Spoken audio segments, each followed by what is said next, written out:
Ever craved a planet of endless waves? Great, because in this oceanic nightmare, there's zero land.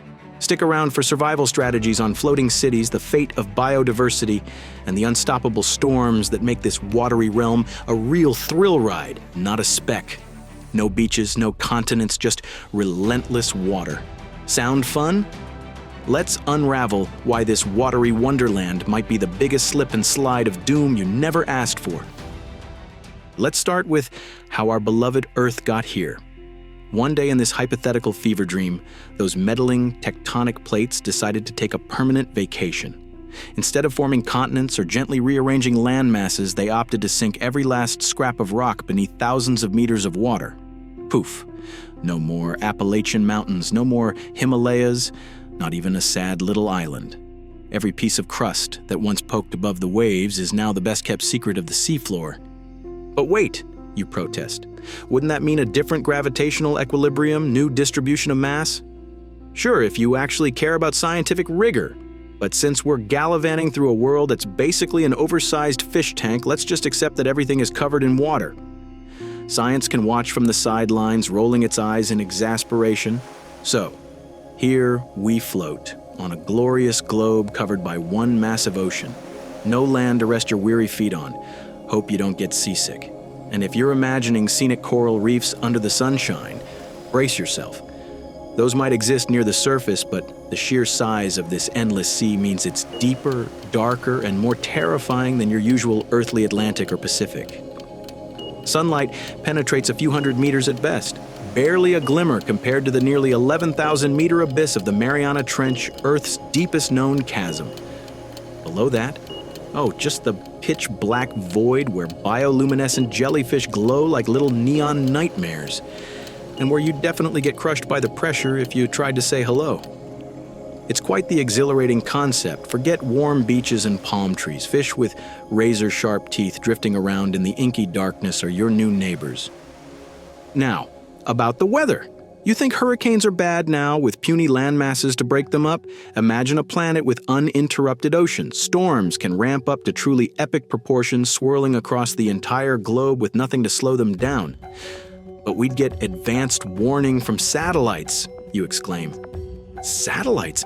Let's assume we still have the tech for them. Just ignoring that launching rockets from a floating platform in storm-prone seas is about as reliable as balancing fine china on a rubber duck. Even if you do detect the next gargantuan hurricane, where exactly are you going to go? There's no safe inland evacuation route because, surprise, there is no inland. You're stuck on your floating hovel, hoping it's not pulverized into driftwood. Doesn't that fill you with warm, fuzzy feelings? Oh, you're worried about the temperature too? Right. Let's see. Water has a high heat capacity, so it can regulate temperatures. Congratulations, your nights won't freeze instantly, but as greenhouse gases accumulate, because guess what?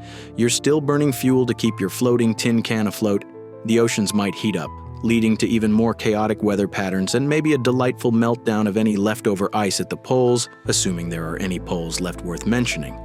The planet's albedo, how much sunlight is reflected, would be different too. Without continents and their varied landscapes, Earth's reflective properties change. Could that spark further climate shifts? Oh, absolutely, but don't expect me to solve that crisis. I'm just the narrator, pointing out how hopeless your watery existence is. Before we continue, why not flaunt your supposedly brilliant solutions in the comments below? Maybe you've got a genius plan to tame superstorms or an even more miraculous method for conjuring fresh water from endless salt. We'll read your pearls of wisdom, though don't be shocked if we remain suitably unimpressed. Now back to our regular programming.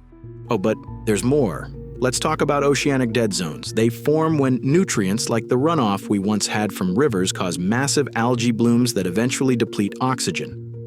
In this Waterworld scenario, the boundaries between one oceanic region and another become blurred. Nutrient imbalances could create widespread dead zones, turning certain regions of the planet into oxygen-starved wastelands where fish might as well take a permanent nap. If you're floating over one of these aquatic deserts, good luck with your fishing hobby. But cheer up. At least you won't have to worry about your neighbors complaining because they're probably busy suffocating too. Let's talk about biodiversity, shall we? You might conjure up whimsical images of a vibrant aquatic Eden. In reality, many terrestrial species extinct, obviously. That includes your precious cats, dogs, and, well, everything else that needed land to survive. Don't even get me started on agriculture. Farming is basically out the window unless you manage to rig some super sophisticated hydroponic setups. Good luck maintaining those with salt spray, storms, and the distinct possibility that your flimsy floating city might get trashed every other monsoon season. Sure, a handful of plants and animals might adapt, seaweed cultivation, fish farms, that sort of thing. But the rich variety of life on Earth would be a fraction of what it once was. At least the mosquitoes wouldn't have standing puddles to breed in, right? Small mercies. And then there's the small matter of geology and the carbon cycle. You see, land-based processes like rock weathering are part of how Earth regulates its climate over millions of years. Without land, that mechanism basically goes kaput. Who needs long-term carbon sequestration anyway? I'm sure the planet can handle all that extra CO2 swirling around. Maybe the ocean's plankton can pick up the slack, until ocean acidification wipes out half of them, of course. Then you lose your major oxygen producers. Hello, mass extinction, but I'm sure your floating metropolis of cannibalistic fish eaters can come up with a solution while they're busy scrounging for fresh water and praying the next storm doesn't flatten them. But can humans survive, you might wonder, clutching your snorkel in naive optimism.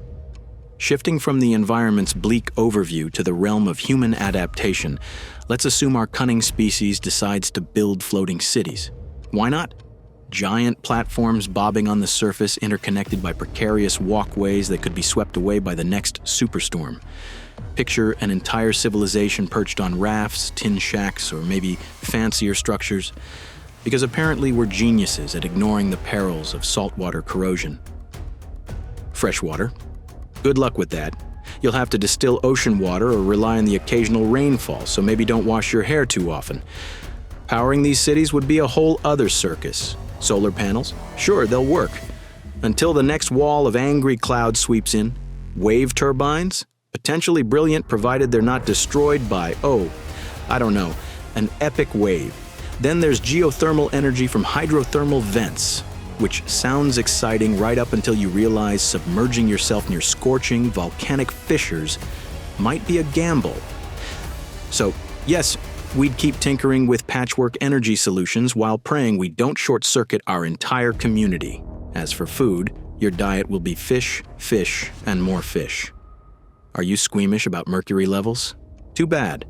You'll likely supplement with seaweed or microalgae because it's not like you can plant rows of corn in the middle of the ocean, or maybe you've invented some miracle aquaculture system that solves everything. Good luck stopping storms from ripping it apart. And don't even get me started on technology advancement. Envision half-flooded research labs on rickety platforms racing to produce advanced desalination units before the next tempest sweeps them out to sea. Imagine building data centers in floating domes battered by salt spray, because definitely nothing could go wrong there. We'd innovate like crazy, out of sheer desperation, hacking together solutions for internet connectivity, mechanical repairs, and basic survival tools. The spirit of invention endures, but only if we avoid drowning in literal waves or data corruption. So, can humans survive? Possibly, but don't bank on a comfortable existence. In this all-water wonderland, life would be one continual struggle against the elements, with jerry-rigged power grids, a mostly seafood menu, and advanced tech that might just short out next Tuesday. Welcome to paradise! So there you have it, an Earth smothered in endless ocean with zero land to break the monotony. Doesn't it sound like the perfect vacation spot? Just you, your raft, and a never-ending horizon of salty, fish-scented nothingness. If you manage to cling to life above the waves, you can look forward to watery sunsets, assuming the clouds aren't blotting out the sky. You can always dive into the uncharted depths of an ecosystem that might prefer to eat you for dinner. At least in this scenario, you'll finally appreciate that quaint notion of terra firma you used to take for granted. Oh, that rumble? Just another planet-wide superstorm forming on the horizon. Better batten down the hatches. Good luck, Waterworld dweller. Do try to keep your head above the waves, and if you ever find a precious chunk of rock peeking above sea level, maybe kiss it. You know, for old time's sake. Thanks for diving into this riveting exploration of a global ocean apocalypse. If you haven't already, remember to subscribe for more twisted what-if scenarios, guaranteed to make you question your life choices. And please offer your next doomsday daydream in the comments, because clearly we all crave fresh disasters. Until then, land is a privilege and you no longer have it. Enjoy the swim.